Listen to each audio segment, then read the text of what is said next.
Good morning. Here we go on the first exciting episode of integers. Integers. All right. This one we're just going to learn about them briefly and how to add them. In future episodes, we will learn how to subtract and do other complicated things. So, what is an integer? You might wonder. That's important to know since we're going to be adding them. Well, integer has its word origins in Latin, and it comes from these two Latin words. And tangere means to touch, okay? And when we put these together, somehow magically, it's intact, meaning complete all by itself. So that's where it comes from. But hey, Tangier is not a place across the Straits of Gibraltar from Spain. That is spelled differently, and maybe you could visit there someday. So, integer. Now, that's what the word means, but for us it means positive and negative whole numbers, no fractions, and it also includes 0 and 0. Okay, so positive and negative whole numbers, no fractions, no decimals, and zeros. Okay, now one way to learn about tile spacers, or integers, whoopsie, spoiler alert, is to use these tile spacers. Now you can go to Home Depot. Last time I bought some for my classroom, I bought a bag of 100 or 500 of these for $3 or $4. They're tile spacers. They come in all sizes, and that's a positive one, obviously. But if you take scissors, and you're very careful, and you cut the little things off the sides, this is the tricky part. You might want to have someone adult do that. There's a negative, so you can take a positive and turn it into a negative. And there, I've got some tile spacers.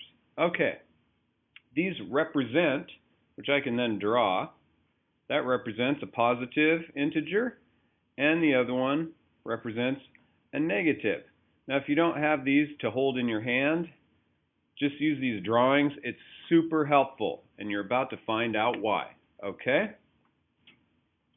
First of all, we need to know how to represent positive and negative integers. So let's do a couple of samples here. I'm going to do, we need black. We need some black. I want to represent 3, for example. So, there, that's 3. Simple enough. Okay. What if I want to represent, -4?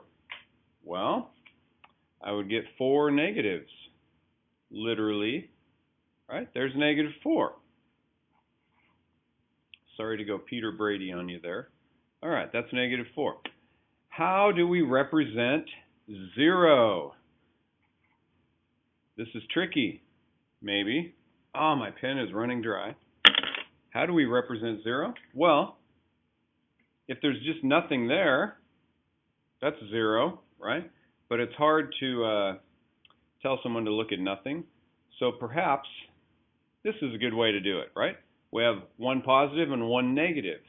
That makes 0, okay? In fact, that's called a 0 pair. And that's simply a pair of integers which, when you add them together, equals 0. For example, we had 1 and -1. Here's some other examples. Okay, you get the idea, right? Any combination of pairs of equal numbered pairs of positives and negatives is a 0 pair. In fact, if you have more than one 0 pair, it's called a neutral field.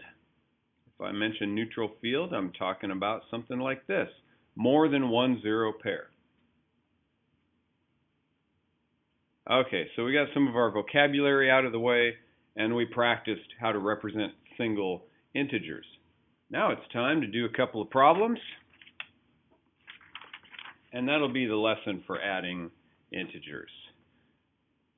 You don't have to have black construction paper. I'm just using this. It shows up better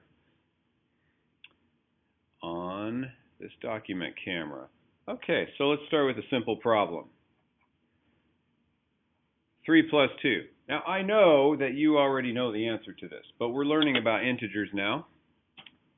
So we need to know the answer sometimes to learn something. There's 3, then I'm going to add 2, and we get 5, obviously, right? Now, if you don't have the tile spacers, it's easy enough to represent each integer. You write down what you start with, you write down what is being added, and you count what you have. And that's the answer. Simple enough, right?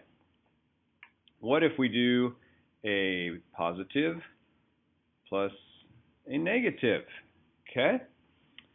We're going to use the same concept, positive 3, and then we add negative 2. Well, hopefully you recognize this neutral field here. That equals 0. So my answer is 1. Positive 1. Represent this on paper. 3 positives. Match up the negatives into pairs whenever you can. And then there's the answer. Right? Because this is 0. And that's the answer. Fun, huh? All right, let's do a couple more. Let's try to come up with every possible combination of things. Remember, this time we're only adding. There'll be another video about subtracting, which is a little trickier. Negative 1 plus 5. Let's do that. Well, first we can you just throw down what you see. When you're adding, just throw them down, but match up the pairs whenever you can. There's a negative and there's 5 positives. This over here is 0, so you can actually take that away and it reveals the answer, which is 4, right? So there's negative 1. I stack up my 5 positives. This is a big 0. There's the answer, 4. Okay? Notice how this eliminates having to memorize any kind of rules about positives and negatives. Sometimes people get hung up with that. All right. And finally, let's do another one here. Let's do one with multiple steps.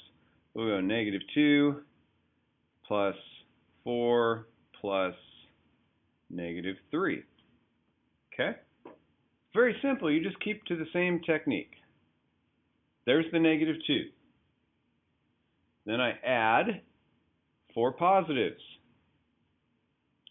Then I add 3 more negatives. So I'm just going to keep pairing these up as we go along. There you go. You see the big neutral field. And the answer is negative 1, because that's what's left when you get rid of all the zeros.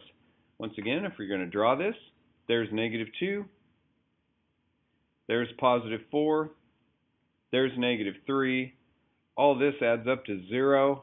There's the answer, negative 1. All right. That is how to add integers. And you've come up with a hands-on technique with the tile spacers from Home Depot or Lowe's or any hardware store. And then you can also draw them on paper. This comes in super handy if you get confused on a test or something. Makes the answer very simple, very easy. Thanks for watching. Come watch part 2 where we learn how to